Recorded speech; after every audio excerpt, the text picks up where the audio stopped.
జై అమరావతి వేదికను అలంకరించిన పెద్దలందరికీ కూడా నా నమస్కారాలు. అలాగే మా బాధలు 4 సంవత్సరాలు నిండినాయి. మా బాధలకి అమరావతి పెయిన్స్కి దాన్ని ఈరోజు ఇక్కడ పంచుకోవటం అనేది ఇంతమంది పెద్దలు మేధావులు కూడా మా వెనక ఉండడం వల్లే 4 సంవత్సరాలుగా మేము పోరాడుతున్నామని చెప్పుకోవడానికి నేనైతే గర్వంగా భావిస్తున్నాను. ఎందుకంటే ఒక అరాచక ప్రభుత్వాన్ని ఎదుర్కొని నిలబడి ఈ రోజు వరకు అంటే 4 సంవత్సరాలుగా అంటే నేను ఒక దళిత మహిళనండి. ఫస్ట్ ఆఫ్ ఆల్ పొలం ఇచ్చిన రైతుని. అలాంటి నన్ను అంటే ఈ ప్రభుత్వం దళితులకు ఏదో చేస్తారు అని అంటారు. బట్ ఆ రాజధాని అమరావతి రాజధాని ఏదైతే ఉందో అది ఎస్సీ రిజర్వ్ నియోజకవర్గం. మేమైతే చాలా హ్యాపీగా ఫీల్ అయ్యామండి. అమరావతి రాజధానికి భూమి ఇవ్వడం అంటే చరిత్రలో మా పిల్లలకి ఇచ్చుకుంటే మా కుటుంబం వరకే సంతోషపడుతుంది. కానీ రాజధానికి భూమి ఇచ్చాము అంటే చరిత్రలో మిగిలిపోతాము త్యాగమూర్తులం అని చెప్పి చాలా గర్వంగా ఫీల్ అయ్యామండి. ఇచ్చేప్పుడు డాక్యుమెంట్స్ ఇచ్చేప్పుడు కొంచెం బాధగా కూడా అనిపించింది. బట్ మా పిల్లలకు మేమేమి ఇస్తామని. కానీ అయినా కూడా ప్రభుత్వాన్ని నమ్మి ఇచ్చాము. కానీ ఆ తర్వాత అనుకున్న మేరకు ఆ ఉన్న సమయంలో నిర్మాణాలు అనేవి జరిగినాయి. అభివృద్ధి కూడా బాగానే ఉంది. తర్వాత క్రమంలో ప్రభుత్వాలు మారినాయి.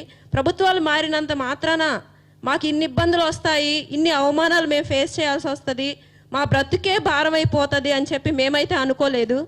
కానీ ఇప్పటి వరకు ఆ రోజు జగన్మోహన్ రెడ్డి సీఎం అయిన దగ్గర నుండి ఇప్పటి వరకు మేము పడుతున్న బాధలు ఒక ఆడపిల్లగా నేనైతే ఆడపిల్ల మీద పెట్టకూడని కేసులు కూడా నా మీద పెట్టారండి. మీరందరూ చూసే ఉంటారు.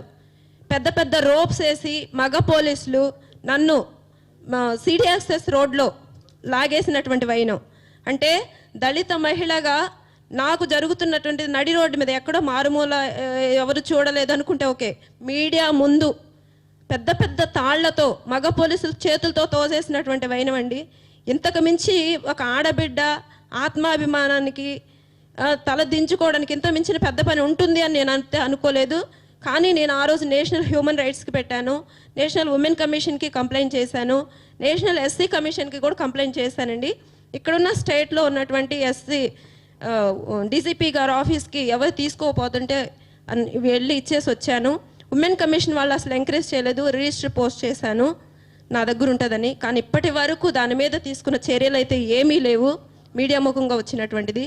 ఆ తర్వాత మరలా నన్ను హైవే రోడ్డు మీదండి ఈసారి మగ పోలీసులు సిఐ ఎస్ఐ హోదాలో ఉన్నటువంటి వాళ్ళు చేతులతో లాఠీతో కొట్టి చేతులతో మోచేతులతో గుద్దినటువంటి వైనం, రోడ్డు మీద పడేసి ఈడ్చుకొని వెళ్ళినటువంటి అది. ఇంకా నిజానికి ఆ రోజు నేను బ్రతికి బయటపడ్డాను అంటే నా పిల్లాడి అదృష్టం అనే చెప్పి నేనైతే అనుకుంటాను. కానీ ఇవనేది జస్ట్ ఉదాహరణకి చెప్పుకోవడానికేనండి. కానీ మా మహిళలు అక్కడ ఉన్నటువంటి రైతులు అమరావతి ప్రాంతంలో దళిత రైతులకి సంఖ్యలు వేసింది కూడా మీరు చూసే ఉంటారు. ఎస్సీ రైతుల మీదే ఎస్సీ ఎస్టీ కేసులు పెట్టినటువంటి వైనం, మహిళల మీద పెట్టకూడన మహిళలకి సంబంధం లేనటువంటి కేసులు, చెప్పుకోకూడనటువంటి కేసులు. అలాగే ఇకపోతే ఫేస్బుక్లో మీరు చూసే ఉంటారండి, అమరావతి మహిళలను కుక్కలతో పోల్చారు. అంతటితో ఆగలేదండి. ఒక ఆడబిడ్డ ఇంటిలో ఉండి బయటికి రావాలంటే ఇంట్లో వాళ్ళు కూడా ఇంకా ఇంట్లో కూర్చోని లేదంటే మానసికంగా హత్య చేయబడినటువంటి ఫోటోలు కూడా ఫేస్బుక్లో పెట్టినటువంటి వైనాన్ని నేను రీసెంట్గా కూడా చూశాను.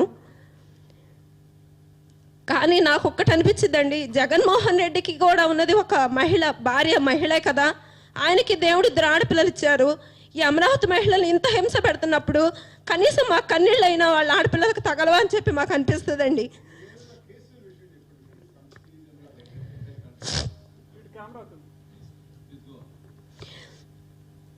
కేసులైతే 30కి పైగా కేసులైతే నాపై ఉన్నాయండి. వాటిల్లో నేను చెప్పింది మర్చికండి. ఆడపిల్ల మీద పెట్టే ఫోక్సో కేసు కూడా నా మీద పెట్టారు. ఎస్ఐలు వాళ్ళు మా మీద కొట్టి చేతులతో కొట్టి వాళ్ళని మేము కొట్టామని చెప్పిన కేసులు ఉన్నాయి. 1, 2 కాదండి, చాలా కేసులు ఉన్నాయి. కొన్ని కేసులు అయితే వాళ్ళు బయట పెట్టరు, ఫోటోలు 5 తీసుకుంటారు, 5 సంతకాలు చేయించుకుంటారు. కానీ మాకు ఒక్కటి కూడా ఇది కేసు అని చెప్పరు. ఎఫ్ఐఆర్లు అడిగినా కూడా మాకు ఇవ్వరు వాళ్ళు. ఎన్ని కేసులు ఉన్నాయి చూసుకోండి. వాయిదాలు వచ్చినప్పుడు కోర్టులకు అటెండ్ అవ్వడం మాత్రమే మేము చేస్తున్నటువంటి పని. ఒక్క మాటలో చెప్పాలంటే మా ఇళ్ల ముందు మేము నుంచోని ప్రశాంతంగా మాట్లాడుకునేటువంటి పరిస్థితి అమరావతిలో మహిళలకు కానీ రైతులకు కానీ లేదండి. మా ఫంక్షన్లు లేదంటే మా దేవతకి గ్రామ దేవతకి పొంగళ్ళు ప్రశాంతంగా పెట్టుకునేటువంటి పరిస్థితి మాకు అమరావతిలో లేదు. మీరు కనకదుర్గమ్మ గుడికి వెళ్తుంటే ఇన్సిడెంట్ అయితే చూసే ఉన్నారు. ఆ రోజు మహిళల్ని ఎంత మేర ఈడ్చి లాగి కొట్టి చేశారో. ఉమెన్స్ డే రోజు అండి, ఉమెన్స్ డే రోజు, అంతర్జాతీయ మహిళా దినోత్సవం రోజు మహిళల మీద లాఠీ చార్జ్ చేసినటువంటిది నిజంగా చరిత్రలో మర్చిపోలేనటువంటిది. అదే రోజు మా మహిళలపై, ఇంక్లూడింగ్ మీ ఇక్కడ కూర్చున్నట్టు మా మహిళలు ఇంకా ఉన్నారండి, వాళ్ళందరినీ కూడా కేసులు తిరిగి మాపైనే కేసులు పెట్టినటువంటి అయినవండి. ఇంతకు మించి చెప్పాలంటే ఈరోజు మా సహోదరులు ఉన్నారు కాబట్టి చాలా కేసులు ఉన్నాయి, చాలా అక్రమాలు, అరాచకాలు మేము అనుభవిస్తున్నాము. మీలాంటి పెద్దల సమక్షంలోనైనా మా గోడు వినిపించుకుందామని నేను ఈ విషయాన్ని చెప్పానండి. మీ అందరి మేధావుల సపోర్ట్ మాకు ఎప్పటికీ ఉంటుందని చెప్పి మా పోరాటం అమరావతి ఏకైక రాజధానిగా కొనసాగే వరకు మేము పోరాటాన్ని కంటిన్యూ చేస్తాము. అప్పటి వరకు మీ మేధావులు అందరి సపోర్ట్ మాకు ఉంటుందని చెప్పి మేము భావిస్తూ నాకు ఇచ్చిన ఈ అవకాశానికి పెద్దలందరికీ ధన్యవాదాలు తెలియజేసుకుంటున్నానండి. థ్యాంక్ యూ అమ్మ. మార్తా పావని గారు, అమరావతి.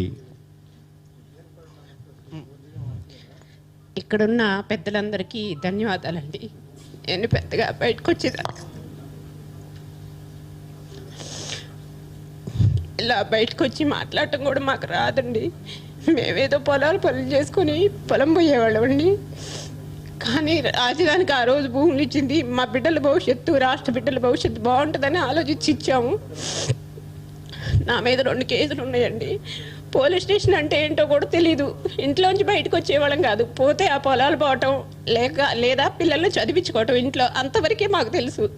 కానీ ఈ రాజధాని ఉద్యమం వచ్చిన కాడ నుంచి ఇంట్లోంచి బయటికి రావాలంటే పోలీసులు కాపలా, బయటికి వచ్చి ఒక మాట మాట్లాడాలంటే పలానా మనిషి అంటే పోలీసులు. ఇంకా ప్రత్యేకంగా మేము అక్కడ ఉండాల్సిన అవసరం లేదు. ఎవరైనా సరే అక్కడ శిబిరంలో వెళ్ళి కూర్చునే వాళ్ళు ఎవరైనా సరే రోడ్డు మీదకి వచ్చి ఏదన్నా ఒక్క మాట మాట్లాడితే చాలు, పావని అని, గోవిందమ్మ అని ఏ పేరు అవసరం లేదండి. మేము కనపడితే చాలు అక్కడ ఆటోమేటిక్గా మా మీద కేసు వచ్చేసింది. అలాగే కోర్టు దగ్గరికి వెళ్ళినప్పుడు మా మనసు ఎలా ప్రశ్నిస్తుందంటే, చెయ్యని తప్పుకి ఇలా కోర్టులమ్మట తిరగాల్సి వచ్చిన పరిస్థితి ఎందుకు కల్పించావు దేవుడు అనిపిస్తుంది. అలాగే రేత్రి ఎన్నోసార్లు ఎన్నో దెబ్బలు తిన్నాం. పడుకుంటే ఇలాంటి పరిస్థితి ఎందుకు కల్పించాడు దేవుడా నువ్వు. మేము ఆ రోజు రాష్ట్రం కోసం మా బిడ్డల భవిష్యత్తుతో పాటు రాష్ట్ర బిడ్డల భవిష్యత్తు కూడా బాగుంటుంది, అందరూ బాగుంటారు అని ఆలోచించాం. ఇప్పుడు కరోనా టైంలో వేరే దేశం వెళ్ళి పిల్లలు రాలేని పరిస్థితి, అలాంటి పరిస్థితి మన రాష్ట్ర బిడ్డలకి రాకూడదని ఆలోచించి ఆ రోజు ఇచ్చాం. కానీ ఈరోజు మా బిడ్డల భవిష్యత్తే అసలు అగమ్య గోచరం అయిపోయింది. ఏదైనా తప్పులు మాట్లాడితే క్షమించాలి.